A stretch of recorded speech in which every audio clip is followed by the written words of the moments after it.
प्यारे बच्चों, आज मैं आप लोगों को क्लास 9 क्षितिज भाग 1 का पाठ ललदद के वाक, इसका मैं फुल एक्सप्लेनेशन करने जा रही हूँ। और इससे पहले बच्चों मैं क्लास 9, क्लास 10 कृतिका, क्षितिज, स्पर्श, संचयन, इसका मैं सारा वीडियो बना चुकी हूँ। Full explanation, summary, question answer, उन सबको बहुत ही अच्छे से मैं समझा कर पढ़ाई हूँ। तो आप मेरे चैनल को ज़रूर देखिएगा और एक एक चैप्टर को आप देखेंगे तो आपको जल्द ही समझ में आ जाएगा। एक एक चैप्टर मैं बहुत ही अच्छे से समझाई हूँ। उसको देखने के लिए आप ऊपर दिए गए आई बटन पर क्लिक करके देख सकते हैं या नीचे दिए गए डिस्क्रिप्शन बॉक्स में या प्लेलिस्ट में जाकर देख सकते हैं बच्चों। तो पाठ शुरू करते हैं। ललदद के वाक। वाक क्या होता है बच्चों? वाक जो है, ललदद एक कवित्री का नाम है। कवित्री जो है कश्मीरी कवित्री हैं, मतलब कश्मीर की रहने वाली कवित्री हैं और उनके काव्य शैली को वाक कहा जाता है। जैसे कि कबीर के दोहे, रसखान के सवैये, मीरा के पद पढ़ते हैं, उसी तरह ललदद के वाक जो है प्रसिद्ध है उनका। तो देखिए, इस पाठ में कवित्री जो है अपने जीवन की क्षणभंगुरता के बारे में बताई हैं। मतलब देखिए बच्चों, हम लोग का जो जीवन मिला है, आपका हमारा जो भी जीवन जिसका मिला है, वह बहुत ही क्षणभंगुर जीवन है। आज है कल नहीं है। कभी सुने होंगे आप आसपास में कि कल कोई गाड़ी से जा रहा था तो उसका एक्सीडेंट हो गया। मतलब यह उम्र किसी का निश्चित नहीं है कि कोई 90 साल तक जिएगा, कोई 70 साल तक जिएगा, कोई 50 साल, मतलब कोई भी लिमिट नहीं है। हाँ, जी सकता है, कोई 100 साल भी जी सकते हैं, लेकिन यह सब जो है प्रभु के हाथ में होता है, ईश्वर के हाथ में होता है, जीवन और मरण। तो देखिए, कवित्री इसमें क्या कहना चाह रही हैं? वाक कविता के माध्यम से जो है मनुष्य को सचेत करना चाह रही है कि यह जो जीवन मिला है, यह जीवन बहुत ही क्षणभंगुर है। मतलब छोटा सा जीवन है। आप ही देखेंगे, सुबह उठते होंगे, सुबह होता है, कब शाम हो जाता है, फिर कल दूसरे दिन हो जाता है, देखते देखते सप्ताह गुजर जाता है, सप्ताह से 15 दिन, 15 से महीना, अब महीने से जो है साल कब ख़त्म हो जाता है। मतलब तुरंत समय ख़त्म होते जा रहा है। तो यह जो घड़ी का सुई आप देखते होंगे, कभी भी रुकती नहीं है, चलती ही रहती है। तो कवित्री जो है इस पाठ के माध्यम से यह बताना चाह रही है कि यह जो जीवन हम लोगों का मिला है, यह जीवन बहुत ही मुश्किल से मिलता है, एक बार मिलता है, क्योंकि 84 लाख योनि माना गया है। 84 लाख योनि बच्चों जानते होंगे, कीड़े मकोड़े, सांप बिच्छू, जानवर जो भी होते हैं, उसमें से गुजरते हुए जो है मनुष्य का शरीर बड़ी ही मुश्किल से मिलता है। तो कवित्री इस पाठ में कहना चाह रही हैं कि मनुष्य का जो शरीर मिलता है बहुत ही मुश्किल से, तो उसमें जो है उसमें क्या करना चाहिए? मनुष्य का जो जीवन मिला है वह परमात्मा से मिलन के लिए मिला है। आत्मा का परमात्मा से मिलन, जैसे कि हम लोगों के शरीर के अंदर आत्मा है, आप जानते होंगे सबके अंदर आत्मा होता है। तो यह जो आत्मा होती है वह परमात्मा से मिलने के लिए व्याकुल होती है और एक ही लक्ष्य है, आत्मा का परमात्मा से मिलन। इसमें कवित्री कह रही हैं कि मनुष्य को इस तरह जीवन व्यतीत करना चाहिए ताकि एक एक पल का हिसाब किताब प्रभु लेते हैं, ईश्वर लेते हैं। इसमें हमें सत्कर्म करना चाहिए, अच्छा कर्म करना चाहिए, कभी भी गलत रास्ते से नहीं चलना चाहिए और एक एक पल जो है वह सदुपयोग में लाना चाहिए। तो किस तरह से जीवन बिताना चाहिए, इसके ऊपर देखिए बच्चों इस पाठ में कहा गया है। तो पाठ शुरू करते हैं। रस्सी कच्चे धागे की खींच रही मैं नाव, जाने कब सुन मेरी पुकार, करे देव भव सागर पार। पानी टपके कच्चे सकोरे, व्यर्थ प्रयास हो रहे मेरे, जी में उठती रह हो घर जाने की चाह है घेरे। तो देखिए, कवित्री कह रही हैं कि रस्सी कच्चे धागे की खींच रही मैं नाव, मतलब कच्चे धागे रूपी रस्सी सांस सांस को कच्चे धागे बोला जाता है, क्योंकि देखिए रस्सी जो कच्चे धागा की रस्सी जो होती है वह ऐसे जैसे ही खींचेंगे वह टूट जाती है। उसी तरह यह कब सांस टूट जाएगी या सांस कब ख़त्म हो जाएगी इसका कोई गारंटी नहीं है। तो कवित्री कह रही है, रस्सी कच्चे धागे की खींच रही मैं नाव, मैं अपने शरीर रूपी नाव जो है उसको मैं क्या कर रही हूँ, कच्चे धागे रूपी सांसों की रस्सी से उसको खींच रही हूँ, मतलब चला रही हूँ। जैसे नाव को जैसे पानी में चलाया जाता है उस तरह से मैं चला रही हूँ। जाने कब सुन मेरी पुकार, कह रही हैं कवित्री, कह रही हैं कि न जाने मेरी पुकार को ईश्वर कब सुनेंगे और इस भवसागर से कब पार करेंगे। भवसागर किसको कहा जाता है बच्चों? भवसागर समुद्र के मध्य भाग को कहा जाता है। मान लीजिए नाव पे हम लोग बैठे हैं और समुद्र के बीच में अगर नाव डूब जाती है तो क्या होगा, वहाँ से बचना लोगों का मुश्किल हो जाता है, चाहे वह कितना भी बड़ा तैराकी क्यों नहीं हो, तैरना सीखा क्यों नहीं हो, क्योंकि समुद्र का कोई ओर छोर नहीं होता है, उतना दूर तो कोई तैर नहीं सकता है। तो इसीलिए कह रही है कवित्री कि जाने कब सुन मेरी पुकार, ना जाने कब ईश्वर मेरी पुकार को सुनेंगे और मुझे इस भवसागर रूपी संसार को भवसागर कहा गया है, इस संसार रूपी भवसागर से हमें पार करेंगे, मतलब परमात्मा मुझे अपने पास बुला लेंगे। पानी टपके कच्चे सकोरे व्यर्थ प्रयास हो रहे मेरे, कवित्री कह रही हैं कि पानी टपके कच्चे सकोरे, कच्चे बर्तन जो होते हैं बच्चों, कुम्हार जो होता है सबसे पहले मिट्टी से कच्चे बर्तन तैयार करते हैं, मतलब छोटे छोटे आप देखे होंगे छोटे छोटे बर्तन तैयार किया जाता है और उसको क्या किया जाता है, आग में गड्ढा बनाकर उसको पकाया जाता है। तो पका हुआ जो बर्तन होता है उसमें अगर आप कितना भी पानी डाल दीजिए तो वह नहीं, मतलब उसमें से पानी नहीं टपकेगा। जैसा कि आप लोग देखे होंगे घर में गर्मी के मौसम में लोग घड़ा लाते हैं, पानी मिट्टी का घड़ा होता है, वह पका होता है, उसमें हम लोग महीनों महीनों पानी रखते हैं लेकिन उसमें से टपकता नहीं है क्योंकि वह पका हुआ है। लेकिन अगर कच्चे बर्तन में हम लोग पानी रख देंगे तो क्या होगा, धीरे धीरे सारे पानी जो है नीचे टपक जाएंगे और ज़रा सा भी पानी उसमें नहीं रहेगा। तो कहने का मतलब यह है कि यह जो हमारी सांस है, इस शरीर में जो सांसें चल रही है वह धीरे धीरे ख़त्म होती जा रही है। वह एक दिन यह सांस जो है, सांस का कीमत है, कितना सांस हमें इसमें लेना है इस शरीर से, उसका सारा लिखा हुआ ईश्वर के पास है कि इतना ही सांस तुम ले सकते हो और वह कभी भी ख़त्म हो सकता है। तो कह रहे हैं कि पानी टपके कच्चे सकोरे व्यर्थ प्रयास हो रहे मेरे, जी में उठती रह हुक घर जाने की चाह है मेरे।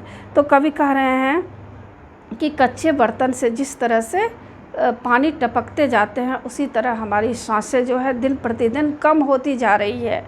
जी में उठती रह कर हुक, जी में जो है हमारे अंदर छटपटाहट हो रही है, बेचैनी हो रही है जी में कि ना जाने कब ईश्वर घर जाने की चाह घेरे और हमें ईश्वर से मिलने की छटपटाहट हो रही है, बेचैनी हो रही है, क्योंकि आत्मा जो है वह परमात्मा से मिलना चाहता है।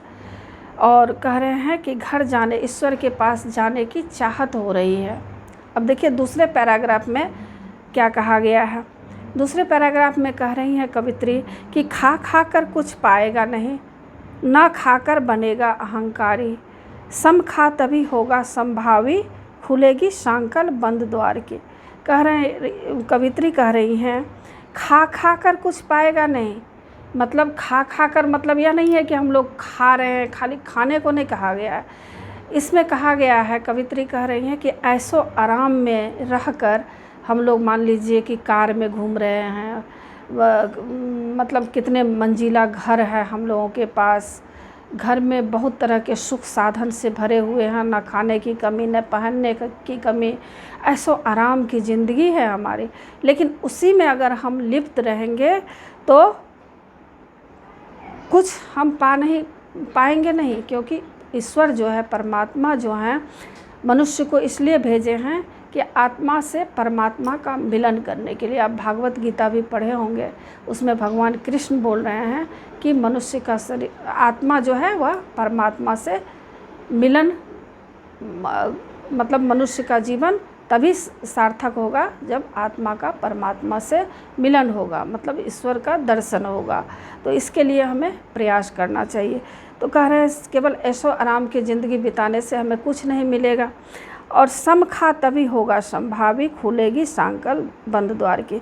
तो सम मतलब समान भाव से, कवित्री कह रही हैं कि दुख में सुख में सब में समान भाव से रहो। ऐसा नहीं है कि हम हमारे पास जो है रहते हुए भी हम कुछ उपयोग नहीं कर रहे हैं, तो तभी भी हमारे अंदर क्या आएगा, अहंकार आ जाएगा कि देखो मेरे पास इतना है, फिर भी हम जो है बहुत ही साधारण ज़िंदगी व्यतीत कर रहे हैं। ऐसा नहीं है। हाँ है, अगर हमारे पास है सम खाओ, मतलब हाय हाय मत करो ज़िंदगी में, जितना है तो और मुझे चाहिए और मुझे चाहिए, ऐसा नहीं है। जितना प्रभु ने मुझे दिया है उसी में संतुष्टि से रहना चाहिए, तभी खुलेगी सांकल द्वार की, बंद द्वार की। हमारा जो बंद द्वार है वह खुल जाएगा, मतलब ईश्वर के द्वार तक हम पहुंच सकते हैं। तभी पहुंच सकेंगे जब हम संभावी होंगे, मतलब दुख में सुख में समान भाव से रहेंगे।